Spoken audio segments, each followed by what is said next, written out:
go astray in their game plan. So I believe Enigma Galaxy are prepared to, you know, deal with TA at all stages of the. Yeah, definitely in agreement with how they've been able to adapt to the Templar Assassin. I've just put them a little bit on edge as well, but the game gets later and later. You're going to be really worried about how the TA and Wraith King, their damage output overall. They are kind of lacking ways. It feels like Radiant's lineup is a little bit easier to execute, but Dire with that potential just to maybe steamroll an advantage. Sanctity getting ages. I'm a bit worried on though how much farm he can get afterwards, at least after the lane, because I think Enigma Galaxy C with the Ember and the rest of the heroes, they can just look to invade the jungle and put a lot of pressure on TA. Ready. A lot of harassing exchange in the mid lane, and yeah, I think the big change kind of on that point when it comes to putting pressure on this TA and how this game's going to go is I don't think the TA can kind of solo carry the way she did last game. I think this game is going to come down to more 4-2-3 on the Wraith King. Last game, there wasn't like 4-2-3 didn't need to do as much. He was this like space creating carry. This time around, I think he does need to actually carry on some level because TA has been addressed more with the draft. Could this be a bit awkward though? Because the Monkey King was perfect with his itemization. We saw it was almost a tempo controlling first item BKB into Diffusal Blade, but it really feels like Wraith King, your only build is pretty cookie cutter. It's like, you know, phase, armlet, so into blink. You can't really take a detour away from that. Yep, I agree. And it's also when you mentioned, both TA and Wraith King want to go Deso. I wonder if they both get it, or maybe one of them just has to skip the item. Typically, you're not feeling good if you get 2 Desos on your team. Maybe that's where Wraith King goes armlet into some other kind of position, but I don't know. Playing Wraith King without Deso feels very nice. Such a cost-effective damage item. If either skips it, maybe, I don't know. Just at the same time, playing TA without Deso doesn't feel good. So double Deso, I guess. Yeah, and I think that's something the panel brought up in, I think, one of the recent games in Div 1. The fact that one team went 2 Deso builders, and then it was like, no, it just feels really awkward. Like, what are you going to do? And how are you going to build your lineup here? It's just one has to go for something unconventional, and then that's not why they're in the meta. Like, they're in the meta for this Deso build they have at the moment. The only deviation I could maybe think of is like a Silver Edge Wraith King, maybe as an alternative. Like, it's not the same. We'll see later on. That's a problem to work. Get to that point if you're getting these heroes both Deso, you're feeling good about the game. Yeah, you can. Able to chase down the Vayne under the tower. Enigma Galaxy C will hit first in our second game. But the action continuing to break out as the Grimstrokes need some assistance. But what can Underlord do in the lane when your support's getting chased down from the combo of the Shadow Demon and the Leshrac? You just have to stand there and watch. He can't do much. I'm sure. And Grimstroke's also saying, like, what can Grimstroke do in this lane? I don't have a 3 position. This Underlord, like, your passive does nothing really early on. It doesn't really help out the support at any point. Firestorm is like this low damage nuke because you can just walk out of it. So this Underlord Grimstroke lane is super lackluster. All they can really do is just nuke waves and farm. I definitely don't expect Lilgun to be getting any kills or winning this bottom lane. Best case scenario, they just get some decent farm on Underlord. Yeah, and well, for the boys on Radiant, they have a very high kill threat lane, as we're going to see once again. I mean, just a banishment to set up for the Split Earth. It's a combo that we saw for quite some time in Dota when Lesh was attempting to be flexed as a position 4. Yeah, Mizu was just keeping them at bay with those bugs. One more bash and he would have killed either 4-2-3 or Ace there, but Zed's bottom lane where another kill goes the way of Enigma Galaxy. Grimstroke once again, so this bottom lane feels like a real weak point of Lilgun's.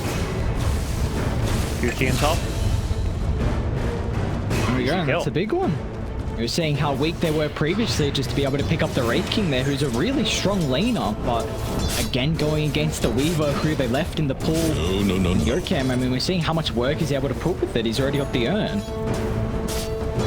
Seems like a mega value last pick. Like, there's a reason why most teams are just overall first picking Weaver, and getting it with your last pick to pair with a Spirit Breaker, like, that is some serious value out of a last pick. And they didn't have that final, like, overall final pick of the draft, so they weren't trying to save it for a core. Curious. Just doing pesky. Wait, did you see how much was on the courier? I was. Oh, what? Oh, boy. I can't even list off the amount of things. Double set of Tango, maybe a couple Mangos, a Selv. It was literally all of Main's network pretty much in the resources. So now they're lame. And how are you going to sustain that? Can easily. Maybe this is how he gets to make his movement. They're able to assassinate the Grimstroke at the back of the tier 1 tower. This is just Nick McGalaxy C. You've secured your side lanes this early on, and now you're looking to combine up with the Ember Spirit with this first catapult timing. Oh boy, that's a great time for moving. That's how you sustain up top, you know? The Weaver, he rotates off and suddenly, at least, you know, Wraith King's a little bit happier, but I don't think Logan as a team are happier because that's a nice find in the mid lane. 5 kills and a lot of damage on this tier 1 tower as they keep this siege wagon alive. Do they dive? I mean, Sanctity's already lost the refraction charges. Maybe they'll go for the easier kill in the Grimstroke, continuing to stack up the early damage they've done so far with 6 kills to the name. Sanctity still being pressured, not getting his bottle charges off because of shadow poisons and urn ticks. He can't bottle up. Does have a refraction, so we'll be okay here, but this is so much pressure from Nick McGalaxy. It's just a completely different outlook on how they can deal with the Templar Assassin. Bring 2 supports to mid, kill the dire supports continuously because they have to protect Sanctity. And if you're not getting kills, at least it's the fact that Sanctity's not free farming. Nice TP home. He left the Remnant, so Alacrity can just Remnant back to lane if he wants to. Hey Underlord, what's up, my guy? Let's TP in. Not much a hero can do. Oh, there we go. That's a good combo. What a scary threat. Yeah, I think it's scary because you're just like, what the hell is this? You know, the surprise factor where you're just a dude who does nothing, ink swelled up, and then you walk away. Again, this is just such a completely different outlook. They've locked up his Ancients. They've got a really deep Observer Ward already at the triangle. Alacrity stole I think a double stack would be hard. They're in a little bit of trouble. They're going to try and find the combination with the Ink Swell, but they woke him up too early. So Alacrity's out to safety. Sanctity does get some retribution though with a 3 times killing streak over on Yokam. Bad, but it took a lot of resources. That was like 4 Lilgun heroes, which means both supports are, you know, trying to salvage this game. 423 is getting no help, so he's forced back into the jungle. Doesn't want to lane against the Spirit Breaker with potential, you know, Nick McGalaxy support rotations in. So a lot of farm just going Nick McGalaxy's way. They've got the top 3 net worth heroes early on, and they're going to just keep applying pressure. I imagine, you know, the call is going to be, let's keep fighting once our Leshrac gets an item. And well, they're going to keep fighting before he gets bottom lane, setting up on 11. They don't have the damage just yet. Underlord still relatively tanky with the early Soul Ring to beef him up. Benigno Dream's got enough mana to be able to chase down the Grimstroke, and now even Yokam is looking to provide his extra damage to find the kill onto the Underlord as 11. And it's not going to tick him down, but the big issue is you've now got the Space Count charging across the map as Mizu gets that last little bit of damage. Level 7 available, so he's got the Nether Strike to bounce back the Bane to a extra death. Yokam dodges the Stroke of Fate. Level 1 only, so not sure what they're going to kill here. Is they're very low on the Nick McGalaxy side here, but they still want more. They want more kills. They're not done. Wrong button. Actually used the smoke instead of the dust. It's all good. Oh, yeah, I was like, that's an interesting. At least they got no one with him. I'll go for the easy kill. I'll take the support. Even Ace 12. He's got to be cautious too. I mean, they just dive underneath the T1 tower. What are you really worried about? Wraith King's not going to look to get involved. The Underlord's no threat.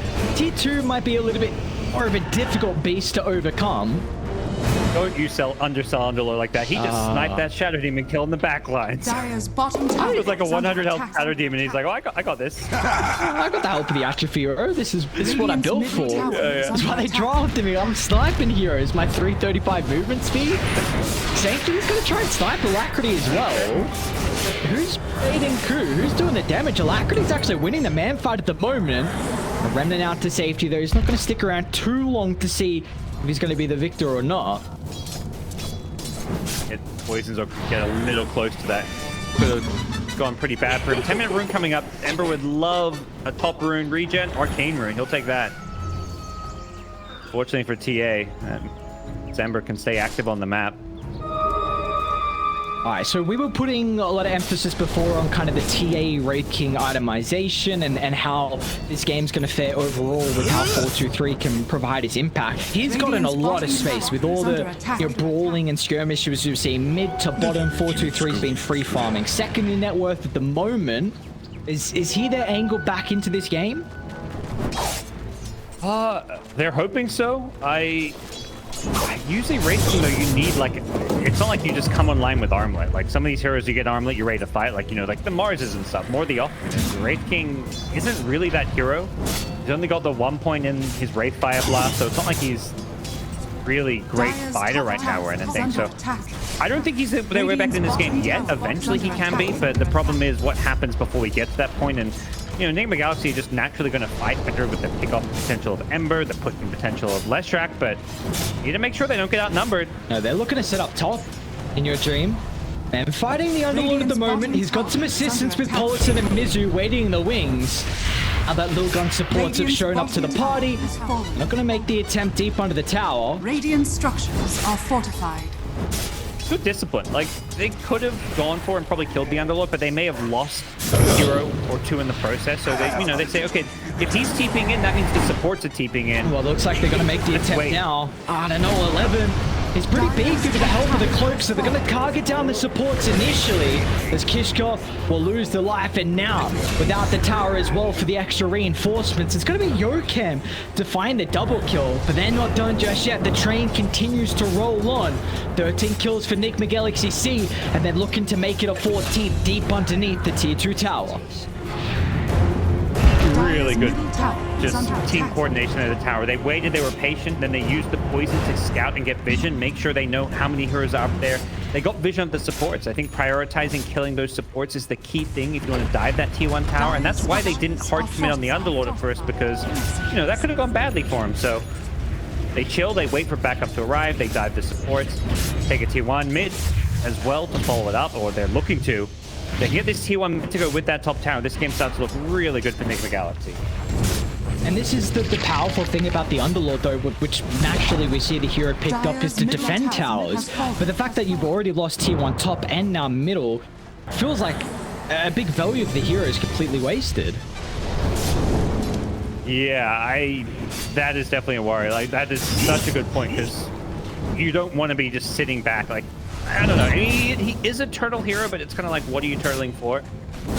I don't consider like TA this hero that you want to be playing from behind with. And Underlord, typically, if you're, you know, sitting back defending towers, you're often having this carry that's trying to come back into the game. Wraith King, similar-ish story where, you know, he's not going to be able to easily just farm it up and get back into this game the same way, you know, some anti-mage type heroes or the Morphlings can. Even though Enigma Galaxy don't have like a super hard late game carry, they have Leshrac Ember as their cores. They have these heroes still scale well, and they take objectives and map control really well. So they're going to just build up a really big lead, I imagine. Evo should be okay. Still got Stakuchi and the ultimate to play with. He's even got Mizu as well for some assistance. So I'll blow up the Bane. And I mean, again, we're just seeing how completely different of an outlook they have on this game. The consistency in blocking up the camps, really just to minimize the farm that TA and the Wraith King can get, but also just the aggressiveness across the map from all their heroes. And they're not done just yet. Mizu gonna look to charge on one of the other supports as Kishka will be finished safely under the tower. Alacrity, though, still not really worried about too many stuns. Ace 12 not having the Fiend's Grip to be able to penalize his position. For Mizu, they're not the damage at the moment, and a little bit too deep of an objective to claims. They'll try and charge up to the Spirit Breaker. It does leave the Grimstroke vulnerable, but you're pretty happy with the trade that you're getting when you're this far behind. Yeah, they didn't have all the numbers and the cores there. Alacrity feeling like he couldn't really go diving in. Doesn't have the maxed out Sleight of Fist, so that higher cooldown kind of limiting the plays he could make in that fight, especially once he got Nightmared and Leshrac not there. So I think Galaxy back off. They kind of cut their losses. They don't give away any kind of really big juicy target. The Spirit Breaker dying, you know, nice for Lil Gun, but it's not like a game changer. Watch. And silently, In Your Dream has been getting a lot of farm. I'm sorry, he's 4-0-4. He's got a lot of impact this game, but most of Bloodstone completed, and we're just seeing that the space that's created. And I guess the one downside to Radiant's lineup is that they can continue to butt their head into Lil Gun, but it doesn't feel like they have the greatest Roshan taking one. Yeah, it gets okay with the bugs and then like the less track damage. Oh, Mizu bites off more than you can do, yeah. And on top as well. Being tributes and 4-2-3. Make an attempt on Yodcam, in fact. There's going to be the supports on Radiant to turn it back around. 4-2-3, still got the ultimate available. They're deep behind the objective, so Lil Gun, they will have the reinforcements to show up in the nick of time with a beautiful pit. They'll look to target down the left track, but they use the Bloodstone active. They won't have the damage to secure the kill previously. And now they can turn it back around as Alacrity is going to get involved as well. It's going to be cautious to Centaur Conqueror, almost playing into the hand of Lil Gun with that extra control. But now Sanctity, he's lost his team, is going to lose his life as well. As Radiant lose no one. I can't believe they lost nobody there. That looked like a pretty decent bait with the reincarnation. I mean, it wasn't intended to be a bait, but he bought enough time that his entire team could rotate in. Vayne, oh no.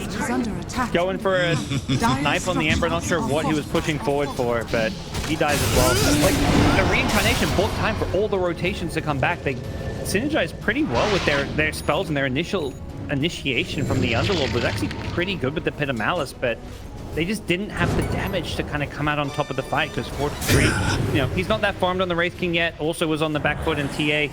No Deso. If they had that Deso on TA, I think that fight would have been really good for Lil Gun. It definitely looked like the best fight they probably have had so far, like you said, with how they started with the Pit and the Firestorm, but unfortunately just lacking a little bit of damage in the tank. It could cost them a way back into this game, because now Radiant, they're looking to set up for a smoke. They feel like they've hit their timings. Alacrity just finding the Chiron. They're going to try and brute force up the high ground. Yocam will be leading the charge. They've got an okay vision in the area, but to start the fight of the Grimshark, he's had enough time to find at least the Soul Mine to minimize Mizu's effect at the moment, but they can turn it back around, landing the Nether Strike on Sanctity, and instantly, Refraction taking care of the health soon to follow, and they've still got the high ground ward to play with, so 11 is going to be forced to use the ultimate to Uber out to safety. Yep, gets out of there. It was actually pretty funny. The ulti, I think Mizu thought he was using Pit of Malice, so he cancelled his charge. Nice. Oh, we're not done getting kills. Have the assistance of Mizu. Middle tower is under He was just able to turn it back around, getting a little bit too aggressive there. And Fiend's grip without a cancel onto the tower. Surprised about how much damage there was. Never refuse gold. Moving back to the mid tier 2 tower, maxed out Edict. These towers falling fast, and 19 Bloodstone charges already for In Your Dream. 5, 0, and 7. tower is under attack. Lil Gun. They need to just find some items to come online soon. That's why this Wraith King's going for this BKB build, so he can just frontline. And again, it's similar to last game, except he's trying to do this on Pit King, not a Monkey King, but he's almost like playing the same style where he takes the frontline, initiates. This is not a good initiator hero. It's not. I mean, he's trying to make what he can, but with the ulti still on cooldown, 4-2-3s once again putting off a little bit more than he can chew. The reveal of the blink not working off in their favor, and now Lil Gun are going to lose an extra hero as well. They'll make him work for it. Look at old Bane just... you think you can heal me? Oh yeah, underneath the tier 2 tower too. Mizu, just look at the +1 that they can get. That's the thing about the Spirit Breaker. You guarantee a kill. Let's charge on forward and get another, and they're not done. Utilizing their deep vision to perfection as Polison has caught out 11. It doesn't have the Demonic Purge to use, unfortunately, so 11's okay. Dire's middle tower has fallen. Tier 2 tower, so they can take the outpost. They're running that way immediately, so full map control, full just game 2 control going the way of Thing the Galaxy is there. Just running over. Sanctity might kill Mizu. Oh no, we didn't get the... He was spraying the trap with the Melod. He should still find it afterwards. Alright, that's Deso completed now. That's something. It's hard though. They're playing on Dire side, so it's getting Roshan is just, I mean, they're so far behind. Even if it doesn't matter what side they're on, they're getting run over. So getting Roshan is probably just impossible either way. And I think playing TA this game without an Aegis is going to be really challenging for him. If he can finish a BKB, you know, I feel like he's going to get kited quite heavily by things like the Spirit Breaker with the Nether Strike, Weaver and Shadow Demon with the Demonic Purge as well. So there's a lot of things that make his life very hard. Are you watching me? Just yeah, heroes bodying the DD. Alright, well, that's Deso. I don't know. You have to take the perfect fight in a choke point where Soulbind gets full utilization, where the pit is perfect, and Sanctity just can, you know, utilize that Deso and Sideblades.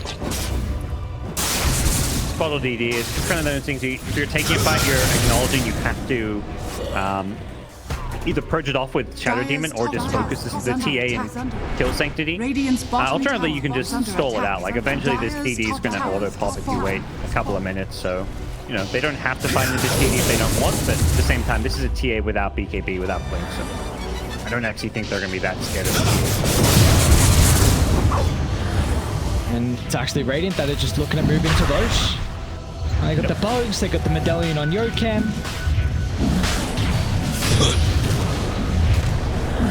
Enough damage at this point. You know, it's not all crazy physical damage, but even with magic damage, killing Roshan, no problem at all for them. No contested side. For Lilga, it's just so hard. They don't have vision up, so they don't, you know, they have maybe an idea that Roche is possible, but they don't know for sure. They could just be walking into a trap, and they don't have any good or easy way to start a fight. They're trying to use Wraith King as that because they picked Underlord. He's not an initiator, so Wraith King not working out for them. A mysterious force. 10,000 deficit in game 2 was very favored for Lilgun in game 1 with how they were able to perform, but I mean now backed against the wall is are going to continue to use this net worth advantage just to sweep across the map. They've still got some outer towers left to claim, and it looks like Nick Big Galaxy C are going to play this one very methodical, just going from bottom and then maybe thinking about sieging high ground with the last remaining mid of the Aegis.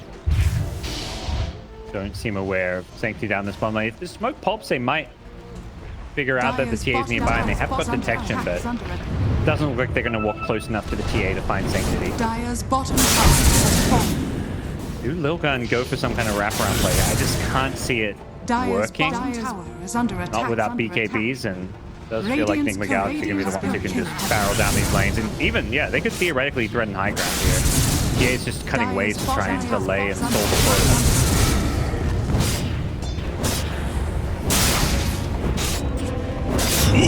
I'm thinking Polison goes Agshard next item. Maybe gonna have second Roshan at that stage, but it sounds like it's gonna be that's quite the item to play with the Leshrac.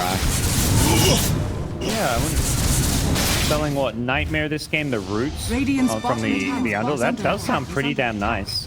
Even just the healing aspect, I think, too, of it as well.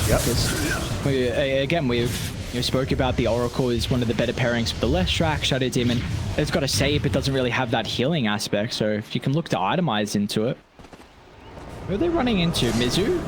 Will get picked off, so Lilgun are doing a good job at playing around kind of the only position they have right now in regards to their wards, but Radiant, they've sniffed this out instantly. 4-man maneuver, they're going to try and chase down Ace 12. What they found instead, though. Like, it's going to be the more valuable targeting Sanctity. Or at least try and get a kill before he dies, and he'll be successful at that. All right. I mean, you take that, not happily because TA dies there, but they did a good job nightmaring the heroes coming in. Well, nightmaring the Leshrac coming in and then just TPing out, but unfortunately for TA, didn't have a good escape plan, so Radiant's top tower is TA not ideal, but it's okay. Like killing 2 heroes for 1, even when you're losing your mid lane at this point, you just gotta take what you can get if you're in Lilgun's shoes, and they can continue to use his vision. They're sniping couriers, they're farming this Radiant jungle. It's just annoying for Nick McGalaxy because they want to be pressing forward and playing on the enemy side of the map, so coming back to, you know, playing their own jungle is just 4-2-3. It's a nuisance. He needs to blink now. Yeah. Looking for him with the courier, and they don't find him. So again, this is good play. This is how you get back in the game. You just kind of pull them around, try and be like puppeteers and just make them keep coming back to try and hunt you. And then if you can juke them out or just cut, you know, try and minimize. There's going to be some feeding coming in from low gun. Like, that's essential for them to win this game. Like, they're going to have to just throw bodies to cut waves, split push, doing stuff like that. Like, if Wraith King dies there, like, you know, that's obviously bad, but he has to put himself in these positions where he might die in order to get low gun back in this game. And it does feel like Enigma Galaxy C are going to really struggle with going high ground, though. You're against an Underlord, you're against the Grimstroke, so just naturally the wave clearing aspect, and also the scary factor of how much damage you can output if you heavily commit with like your TA and a Wraith King. It's not an easy siege by any stretch of the imagination. Don't commit to the charge here. They're going to poke and prod, wait for the Edict probably, and prioritize the Leshrac being the one to siege. Only 48 seconds left on this Aegis, so they don't have long to really go for this high ground play. Try and do whatever damage they can at the moment. I mean, see how much the Firestorm is doing, though. Radiant's top tower is under attack. Saying not easy to push into this. They're going to have to back off. No high ground with Aegis #1, it seems, but I think the better play for Enigma Galaxy at this point is just kind of slow rolling the game. This is what you see. You know, those top Division 1, Tier 1 teams who go for these late game strats, like, even without a true late game carry, they can still just play this, like, starvation Dota. Nice 12. Kill enemy heroes when they come out on the map. They're doing at the moment. And now they're even going to look to jump Sanctity too. He's caught outside. He's got the BKB, but they've already burned through way too much of the health for it to provide anything to the hero. Alacrity is looking to catch out some stragglers. Logan quick on the feet back inside the base, but with 2 heroes down, let's see if they can start to poke the high ground. They're still just going to be playing, you know, the kind of keep them in their base. They're going to look to just shepherd Lilgun into their base so they're not farming. Like, the game, I think this best game plan for them right now isn't going for these like high ground pushes. Oh, Weaver gets ganks. That was a cheeky little smoke play. They just smoked out with 2, knowing Weaver was there, and they pick him off.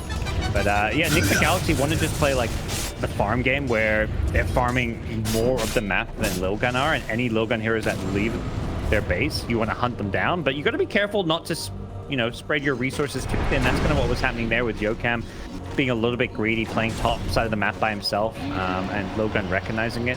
So you don't want to get picked off. That's how Logan get back in the game.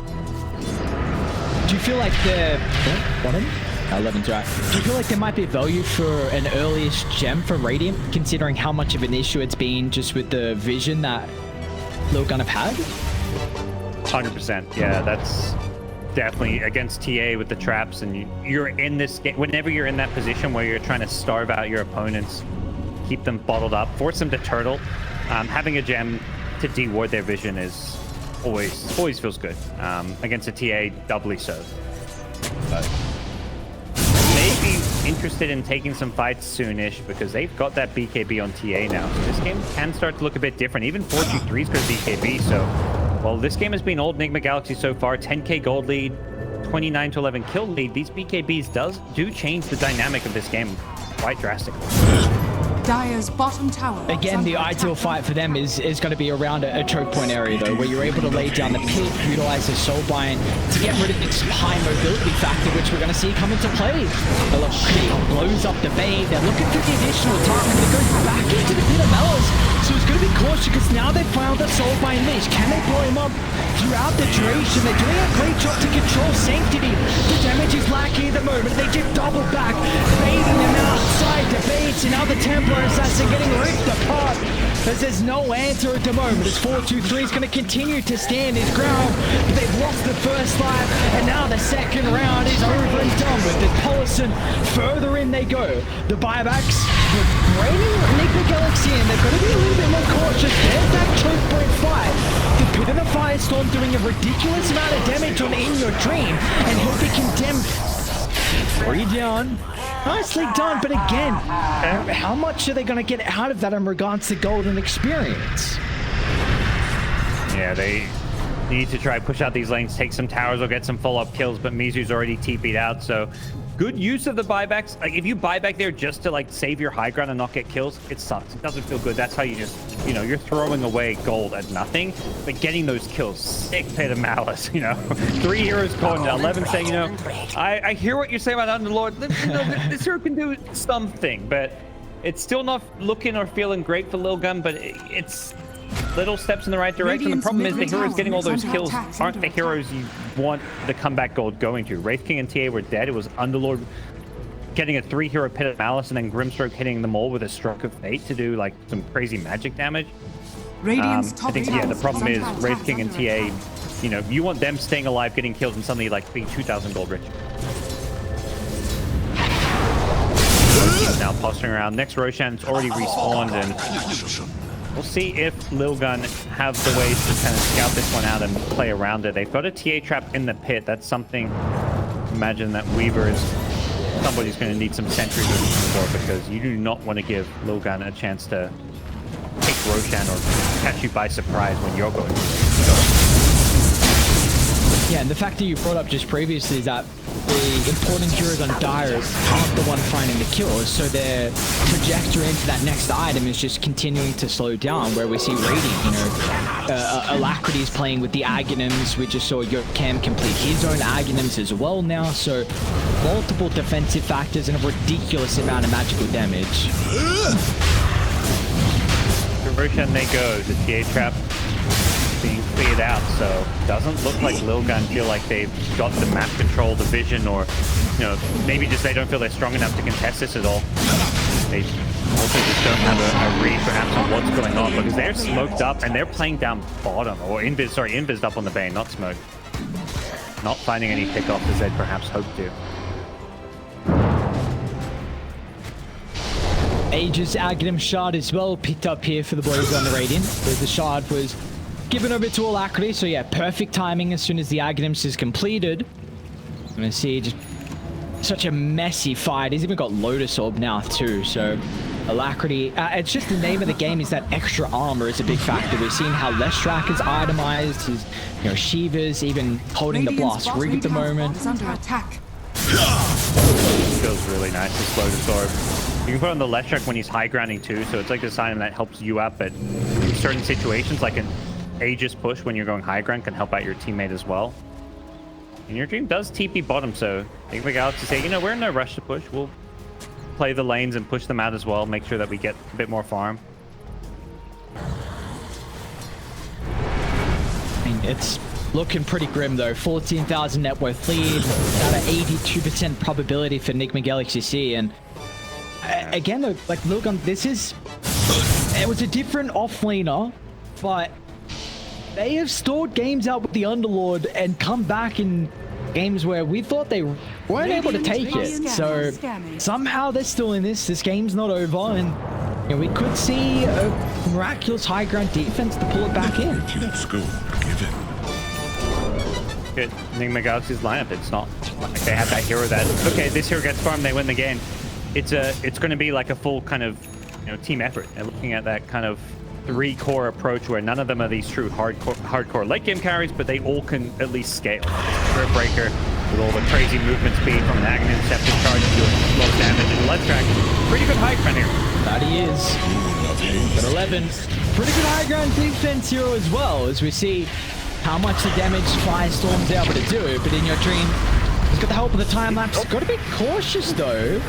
Let's see if they actually jump now after the banishment. It's going to be Alacrity that's going to try and create as much chaos in the backline. There's a charging Ace-12. They'll get rid of Bane simultaneously. The first life has been taken care of. Lil Gun, are they able to charge up for a second round? Fiend scripts out the answer instantaneously from Mizu. They've got the cancellation of Alacrity continuing to jump on top of the back thanks to the help of the remnants, but they're still going to be cautious. They haven't killed off some of the cores. Wraith King, Sanctity still standing their ground, but it's not going to matter. Without the supports to back them up, they'll lose the lives and end up taking game 2. As Enigma Galaxy C, well, it took them some time to get to this stage, but should be a 35-minute victory in the end.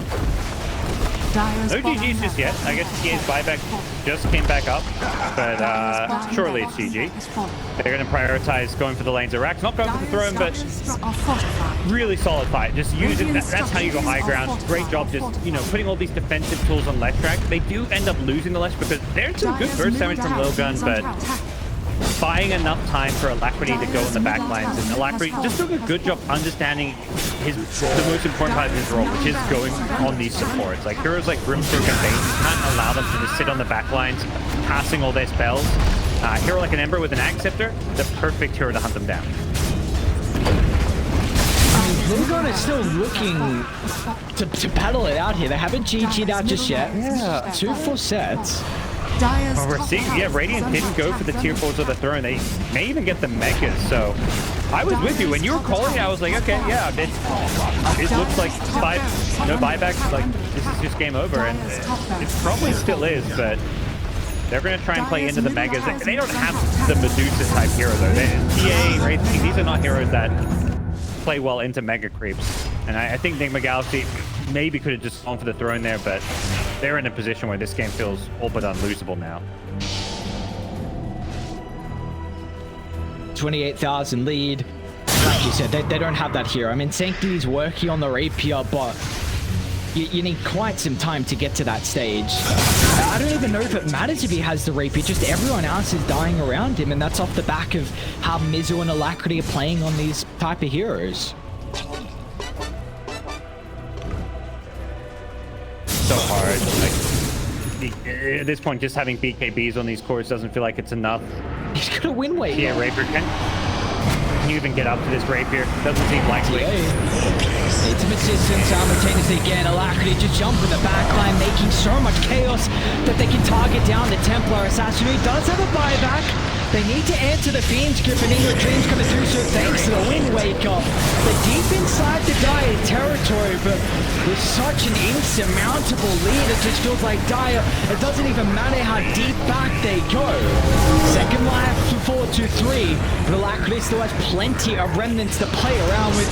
They've been trying to juke out the Wraith Fire Blast. 4-2-3 is going to jump in the middle of it all, but Mizu charging on forward, finds the multi-man stun. Finally, the G's are dropped. And ladies and gentlemen, we are going to a game 3. Triple kill! Enigma Galaxy, you know, things are looking up game 1, and you know, this is the must-win series for them to make it up into Division 1.